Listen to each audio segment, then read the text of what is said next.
Wow.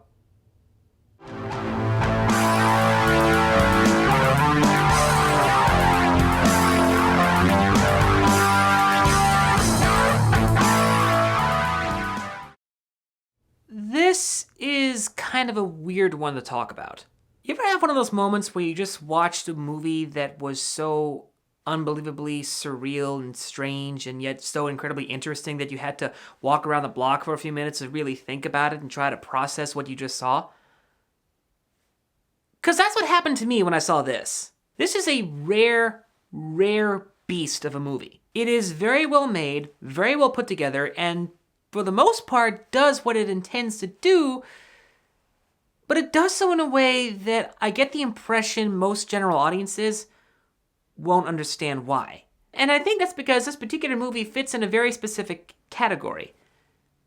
It's a mood piece. Mood piece movies are often associated with art house movies that, rather than try to tell an interesting story or have a point, they try to convey specific raw human emotions through sights and sounds. Every once in a while that does actually succeed, but for the most part, it really doesn't. This one in particular manages to have a point, but it makes you work really hard to figure out what that point is. It's a movie that does not in any way hold the audience's hand. It expects you to know your history and your symbolism, which I do, and it rewards you for having that knowledge. But even with all that aside, it still succeeds in being a very strong, atmospheric, creepy as hell movie that I would not really recommend you see in theaters. Oh, I still recommend you see it. You absolutely, totally have to see it, but it's not worth paying the theater admission price for. The film doesn't really have much of a story, as it has a presentation of a slice of life for pilgrims in the 17th century. It follows a family that's been exiled from a plantation and are trying to make it on their own on a little patch of land in the wilderness. From then on, it turns into a kind of creepy, paranoia-driven thriller, all the while the family is being knocked off one by a witch. Now that part is what we're actually seeing happening in the movie, but what's actually happening is really up to the audience. One of the strongest tools that any storyteller can have, be they novelist, filmmaker, or playwright, is ambiguity. Leaving aspects of your story open for audience interpretation. And this movie is soaking in it. Yes, what you see on screen is probably what the story is, but there are enough little hints and small moments within the movie that make you question what you just saw. The movie is so active in its inactivity, which I know sounds weird, that it succeeds in conveying that there seems to be a whole lot more going on. It's not just a patchwork of New England folk tales.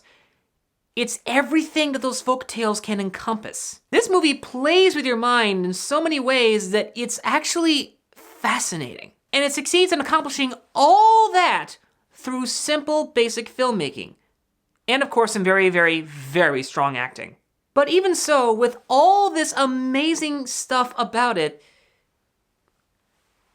it's just not worth seeing in theaters. Not because it's not worth your box office money, but because it is just so rich in its symbolism and historical accuracy and ambiguity that it needs to be seen with a pause button so you can stop and go, okay, there's that, it did that. Now, of course, if you don't want to wait for it to come out on DVD or for Netflix, by all means, totally go see it in theaters. But be warned that it's going to ask you for a lot of patience, and it absolutely deserves it. Genuinely good horror movies like this only come out maybe once or twice a year, and they hardly get the attention or praise that they really do deserve. So, yes, totally see this movie with the personal recommendation of waiting for it to come out on video. But if you have to see it in theaters, go for it.